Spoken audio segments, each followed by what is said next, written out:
Imaginez un holocauste nucléaire. Imaginez si vous ne faisiez partie de quelques rares survivants d'une telle catastrophe.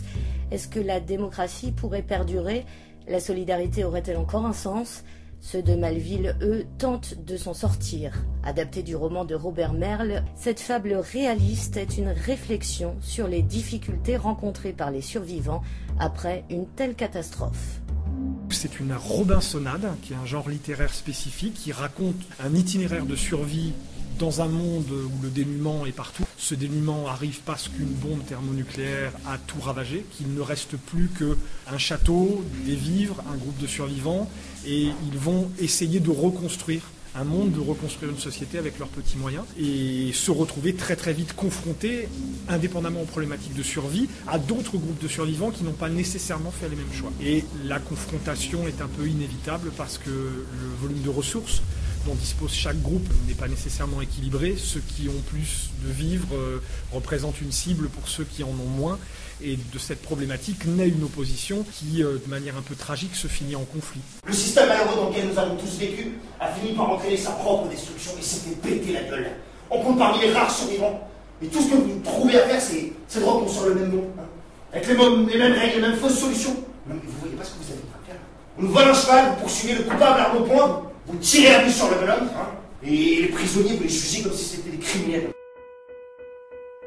Il y a une phrase d'Albert Einstein que j'aime beaucoup qui dit je ne sais pas qui remportera la Troisième Guerre mondiale, mais je suis sûr que la quatrième se fera avec des bâtons et des pierres. Et je crois que ça a beaucoup inspiré Robert Merle quand il a écrit ce roman en 72, qui était une période où la peur de l'Holocauste atomique était un peu omniprésente. Chaque choix, chaque décision prise par un personnage a un sens parce qu'il n'est plus un individu seul perdu dans la masse, mais il est un personnage extrêmement important dans ce monde où il n'y a pratiquement plus personne. 10 comédiens sur scène en permanence, près de 1000 heures de travail. Le metteur en scène Jérôme Dallotel n'a pas fait dans la demi-mesure pour signer sa première adaptation théâtrale.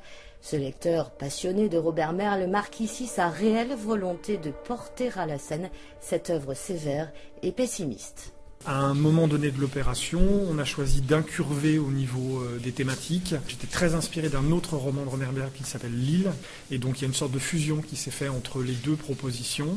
Et ensuite d'autres thématiques qui, moi, m'appartenaient plus, qui étaient une interrogation plus profonde sur la démocratie et la richesse, ou sur la dictature et la pauvreté. Donc la fin de la pièce prend pas mal de liberté avec le roman, parce qu'il nous fallait une fin, il nous fallait pouvoir clôturer les thématiques. Et donc ça nous a amené à explorer des thèmes qui n'étaient pas nécessairement dans le roman, ou en tout cas qui étaient embryonnaires dans le roman, mais qu'on a essayé de porter plus loin de manière à les rendre plus dramaturgiques. La narration est principalement l'œuvre du héros principal, Emmanuel Comte. Interprété par Luc Baboulen, déterminé et charismatique, il s'impose rapidement comme chef de la communauté des survivants de Malville.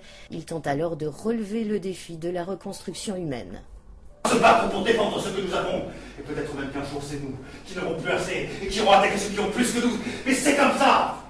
J'ai pas dicté ces règles, mais moi j'accepte de vivre avec toi. Qu'est-ce que ça veut dire? Qu'est-ce que ça veut dire tirer sur des pauvres gens affamés, comme si c'était des animaux sauvages? On n'a pas le choix, on a des réserves ici, assez pour 8, mais non. Ils étaient 30. C'était des hommes. Je sais, mais on n'a quand même pas préféré notre mort à la leur. Qui décidera? Toi? Bien qu'il te fasse, tu crois pas? T'as vu ce qui s'est passé tout à l'heure? On était là comme des cons à gueuler pour qu'ils s'en aillent. Personne n'a voulu prendre de décision. Il a un rôle de fédérateur. C'est celui qui prend les choses en main au moment où tout le monde est un peu perdu face aux événements et qui décide d'avancer, de prendre justement les décisions difficiles qu'il y a à assumer, pouvoir survivre et vivre. Il y a quelque chose qui joue quand même là-dedans, c'est le lien qu'il entretient avec Momo, le fils de la servante entre guillemets du château qui s'appelle la Menouk. Momo qui est attardé mentalement, avec qui il entretient un lien très fort, dont il ressent la fragilité vis-à-vis de cet événement et qu'il décide de protéger. Il est porteur de valeurs de solidarité, de défense du plus faible, et à un moment il se retrouve un peu dépassé par cela, parce qu'il se retrouve avec une image de défenseur de l'opprimé ou du faible entre guillemets, qui fait qu'il n'arrive plus à assumer complètement la défense de tout le monde. Et c'est quelque chose qu'il met face à des situations très délicates à gérer, parce que comme les réserves sont limitées, il ne peut pas assumer complètement ce rôle-là. Il est obligé de faire des choix très difficiles. Gloria in excelsis Le rôle de chef vu comme un thème majeur, mais pas seulement. Malville aborde également la politique, la place des femmes dans la société, le monde rural ou encore la religion. La Roque est un village qui a résisté à la catastrophe. Abritant une vingtaine de survivants, il est dirigé d'une main de fer par le curé Fulbert, qui s'appuie sur sa condition pour imposer son pouvoir. Fulbert, faux ou vrai prêtre utilisant la religion, en particulier la pratique de la confession pour asseoir sa tyrannie, un rôle ambigu interprété par Philippe Pierrard. Nous n'avons rien à la Roque et vous disposez ici, somme toute, d'un certain confort. Nous serions donc tout à fait reconnaissants si vous pouviez nous céder une vache. Céder. C'est donc que tu envisages une contrepartie? Parfois, non, je n'avais pas envisagé l'affaire comme une transaction commerciale, mais bien plutôt comme un devoir d'assistance entre voisins. Je sais que vous avez des valeurs, et je les respecte. Mais regardez la situation en face. Il s'agit d'un cas particulier.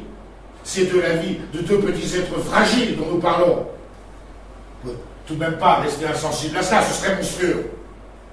On sait que Robert Merle ne porte pas du tout les curés dans son cœur. Et là, je crois que Jérôme Dalhôtel, dans son adaptation, lui a donné un rôle très particulier. Également d'organisateur de la vie d'une commune voisine qui a subsisté, qui a réussi à survivre et qui a organisé, en se servant beaucoup de la religion, mais d'une manière totalement différente, la vie de la deuxième communauté. Et c'est ce qui rend cette pièce très intéressante, c'est qu'on voit bien, en reprenant les choses à la base, comment dès qu'on a plus de deux hommes, il y a un pouvoir, il y a une notion de pouvoir, il y a une organisation qui se fait. C'est très fort et le rôle de Fulbert est un rôle magnifique à interpréter, très déclencheur des personnalités et de ce qui se passe. On ne sait même pas, à la limite on pourrait même se demander s'il est vraiment curé, ou est-ce qu'il se sert de la religion pour avoir une force et utiliser le pouvoir que lui donne la religion dans une situation de crise énorme où les gens sont passés tout près de la mort, sont en état de survie, et où donc Dieu devient un soutien quasi naturel pour beaucoup, et évidemment le curé s'en sert.